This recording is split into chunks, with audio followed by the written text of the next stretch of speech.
Good morning पंचापाड़ी, welcome back to the channel. आज chapter 9 पढ़ेंगे, साइकोलॉजी। दैट इज़ हमारा साइकोलॉजी एंड स्पोर्ट्स, मतलब साइकोलॉजी का स्पोर्ट्स में क्या रिलेशन है। We also studied this in class 11th। Same but much more variations in this and much more deeper knowledge in this. Let's start. तो पहला है introduction to psychology in sports. इन दोनों का रिलेशन कि ऐसा क्यों साथ में पढ़ते हैं। इफ़ आई से साइकोलॉजी का मतलब होता है ह्यूमन बिहेवियर और माइंड को स्टडी करना। जनरली हम साइकोलॉजी में हम पढ़ते हैं स्टडी ऑफ सोल, बट इस वेरिएंट में वी स्टडी बिहेवियर और माइंड का। अब स्पोर्ट्स साइकोलॉजी एक स्पेशल ब्रांच है जो एथलीट के माइंड को समझने पर फोकस करती है। मतलब इट्स अ सेपरेट ब्रांच जो मेनली तुम्हारी एथलीट को स्टडी करने के लिए होती है। एंड इसमें ये देखा जाता है कि प्लेयर का बिहेवियर, इमोशन और थिंकिंग उसकी परफॉर्मेंस को कैसे अफेक्ट करती है। अब सिर्फ फिज़िकल फिटनेस ही काफ़ी नहीं होती, मेंटल फिटनेस भी उतनी ही ज़रूरी है। तो कंपटीशन के टाइम प्रेशर, फियर, कॉन्फिडेंस सब माइंड में आता ही है। अब स्पोर्ट्स साइकोलॉजी एथलीट को मेंटली स्ट्रांग बनाती है। इससे तुम्हारा फोकस इम्प्रूव होता है, एनजाइटी कम होती है एंड प्लेयर अपने गोल्स पर क्लियर फोकस कर पाता है। एंड तुम्हारा मोटिवेशन लेवल इंक्रीज़ हो जाता है एंड तुम्हारा माइंड कंट्रोल से परफॉर्मेंस बेटर रहती है। इसलिए साइकोलॉजी स्पोर्ट्स के बहुत इंपॉर्टेंट पार्ट प्ले करती है। Covered all the points. Next move to the personality. तो तुम्हारा पर्सनैलिटी क्या है? Personality is something you define as your outer side, but no, personality का मतलब होता है एक पर्सन का overall behaviour. If I speak in the English Latin word persona, personality को लैटिन वर्ड persona बोलते हैं। It means the mask used by actors in Roman theatre for changing their appearance for performing in front of their audience according to the given role. Personality का मतलब होता है जिस भी condition में तुम हो, जिस भी जगह तुम हो, उस स्टेट में तुम उस स्टेट की तरह, स्टेट में इधर तुम्हारे यूपी बिहार की बात नहीं कर रही हूँ, आई एम टॉकिंग अबाउट वो एक स्पेसिफिक बंदा है, वो किस तरीके से बिहेव करेगा उस जगह पे। मान लो स्कूल पे हो अलग बिहेव करोगे, घर हो अलग बिहेव करोगे, दोस्तों के साथ हो अलग बिहेव करोगे एंड कनेक्टेड वंस के साथ तुम अलग बिहेव करोगे। तो जैसे वो कैसे बात करता है, रिएक्ट करता है और डिसीजन लेता है। अब स्पोर्ट्स में पर्सनालिटी का डायरेक्ट इम्पैक्ट परफॉर्मेंस पर पड़ता है। इंट्रोवर्ट पर्सनालिटी वाले प्लेयर्स थोड़े क्वाइट होते हैं। ये प्लेयर्स इंडिविजुअल स्पोर्ट्स में अच्छा परफॉर्म करते हैं। एक्सट्रोवर्ट प्लेयर्स कॉन्फिडेंट और सोशल होते हैं, ये टीम स्पोर्ट्स के लिए सूटेबल होते हैं। अब एम्बीवर्ट पर्सनालिटी दोनों का मिक्स होता है। ऐसे प्लेयर्स हर सिचुएशन में एडजस्ट कर लेते हैं एंड कोच को पर्सनालिटी समझना बहुत ज़रूरी है, तभी वो प्लेयर को सही गाइडेंस दे सकता है। If I say there is a huge big diagram given in your manuals of book, but no need to study that because इतना आता ही नहीं है पेपर में। Next we move on is motivation. Motivation का मतलब होता है कि किसी काम को करने की inner power.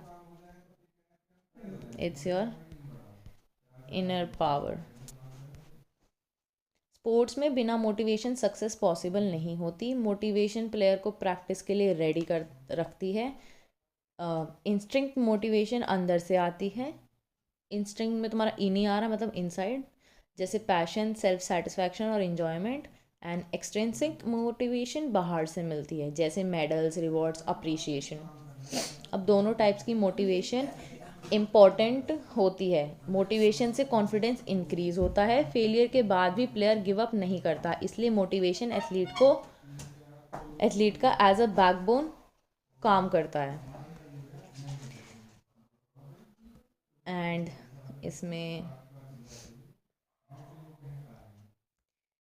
Yes, this is only the thing. Motivation में तुम इतना ही लिखना और बाकी तुम अपने एक्सपीरियंस से लिख सकते हो। और हाँ, तुम्हारे इस चैप्टर में एक बिग फाइव थ्योरी भी होती है, दैट्स रियली इंपॉर्टेंट, वो भी हम पढ़ेंगे। तो जी और बाकी मोटिवेशन में दैट इज़ नथिंग एल्स, या इंस्टिंक्ट और एक्सटेंट तो मैं बता ही दिया है। एंड नेक्स्ट तुम्हारा अदरनेस टू द एक्सरसाइज। अब इसमें क्या है तुम्हारा कि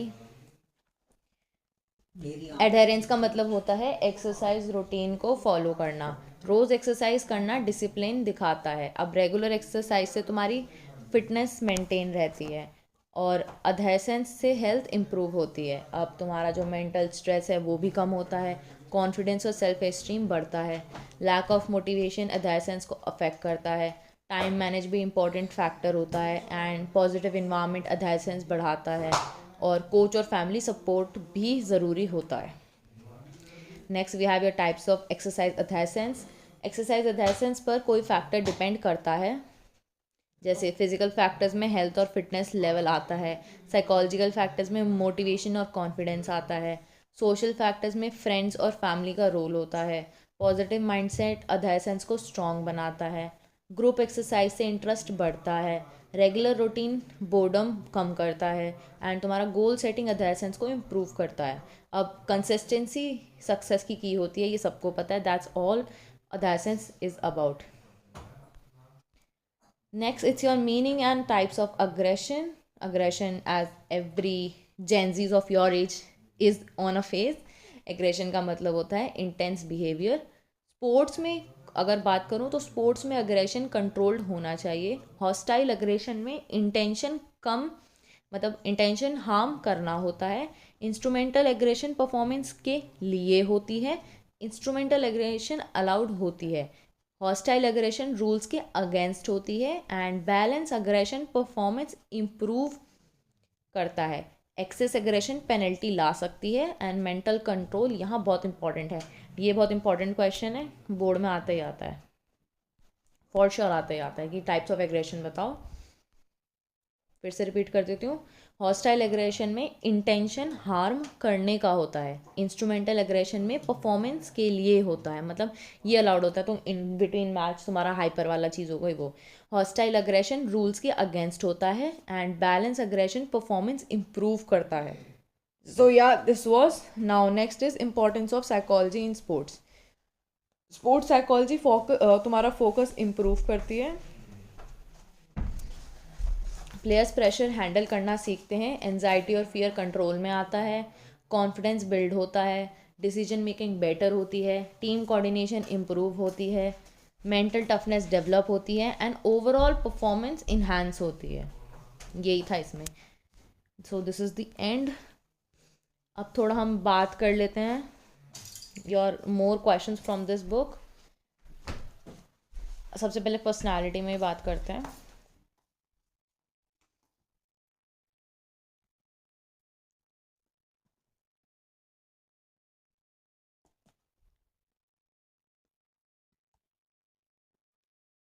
गिव मी अ सेकेंड, या तुम्हारी बुक की पीडीएफ पे ही चलते हैं डायरेक्ट, ओके।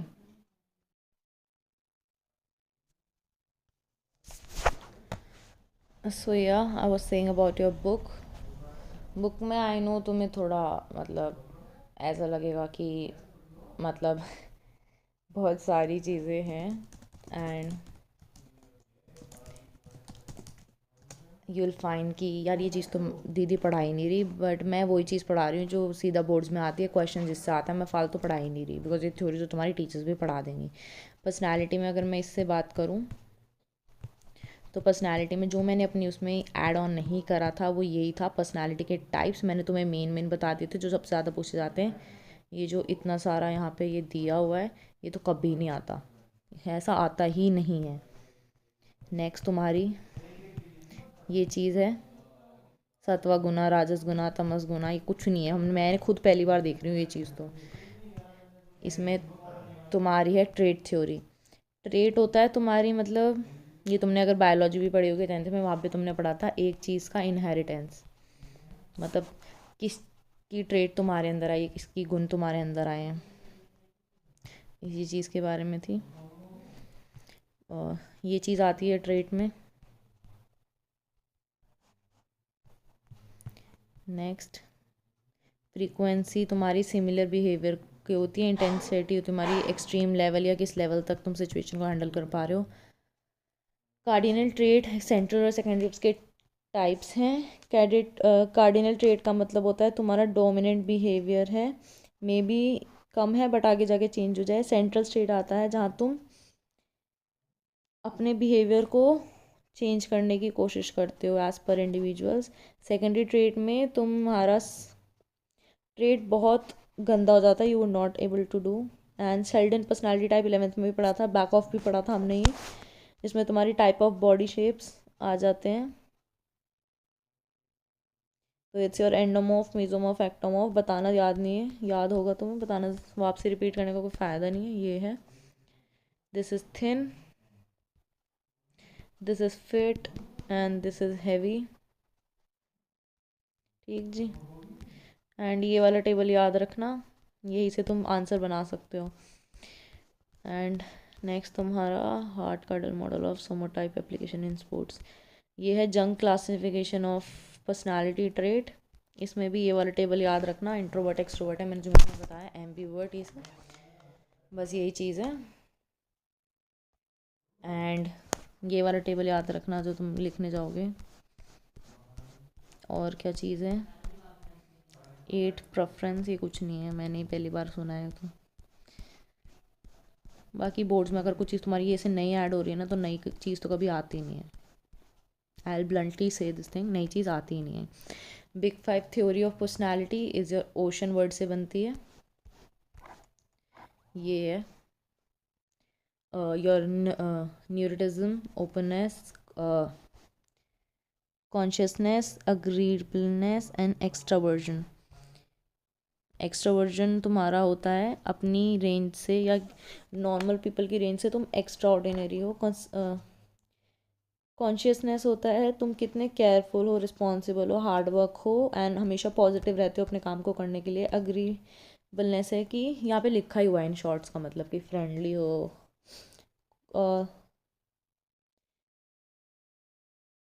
तुम रूड और अनकाइंड बिहेव सच एज आता है इसमें। न्यूक्रिटिज्म है तुम्हारा कंपोज्ड ऑफ, मतलब है तुम्हारा जो न्यूरोलॉजिकल मतलब एनजाइटी हो रही है, नर्वस हो रहा है या तुम ज़्यादा ही एक्साइट हो रहे हो ये चीज़ के लिए, ये चीज़ याद कर लेना, मतलब ये टेबल याद कर लेना, आंसर निकल जाएंगे। I am sorry, I am feeling today low, that's why थोड़ा आपको अजीब सा लग रहा होगा। This is a driving circle for your motivation की कैसे काम करती है। ठीक जी। एक्सटिंक्ट और इंस्टिंक्ट मैंने बता ही दिया, एक बार लुक ऑफ कर लेना बुक को। ये रे, हमेशा मैं भी हमेशा से टेबल याद करके जाती थी, थ्योरी पढ़ती नहीं थी, इससे इसी से पॉइंट्स बनाती थी। I use to make this and I got marks, ऐसी चीज़। मोटिवेशनल टेक्निक्स हैं इसमें जो मैंने आपको उसमें नहीं पढ़ाई थी, यही सब है। पेरेंट्स हेल्प करें, अपना ग्रुप ऐसे बनाओ, अंदर से ही मोटिवेशन लाओ, हमेशा पॉजिटिव रहो, social support strategy. And sports में भी ये चीज़ है कि पेरेंट्स का साथ रहे एंड तुम ओवरऑल अच्छे रहो, पॉजिटिव रहो, अपने अंदर से ही लाओ।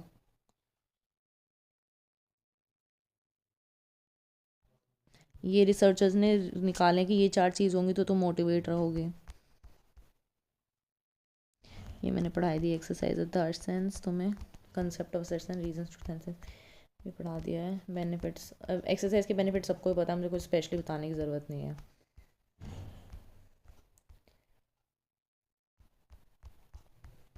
या इतना ही है। अग्रेशन भी पढ़ा दिया है मैंने तुम्हें, टाइप्स ऑफ अग्रेशन भी हो गया है, ये रहा।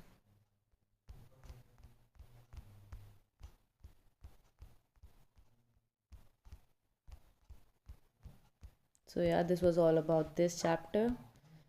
अपने जितनी भी टेबल्स दी हुई हैं ना उनको पढ़ के जाना, वही टेबल पेपर में बना के आना, सिंपल सी बात है, कोई थ्योरी ज़्यादा उसकी ज़रूरत नहीं है। कुछ लग रहा है एक्सप्लेन करने का, उसी टेबल के पॉइंट्स को लाइनों में लिख देना, ड्यू टू दिस ऐसे होता है, इस वजह से करना होता है, वो कहानी का लिख देना। Yeah, this was all about this chapter. Follow for more. Sorry if you feel something low from my side because I'm too exhausted today. I tried my best to give you a glimpse of this chapter. Follow, share, subscribe. See you in the next chapter. We have the last chapter. तुम्हारा sports training अच्छे से पढ़ेंगे because it's a important topic, boards की तरफ से बहुत question आते हैं उसमें। See you in the next chapter tomorrow. Bye bye. Take care.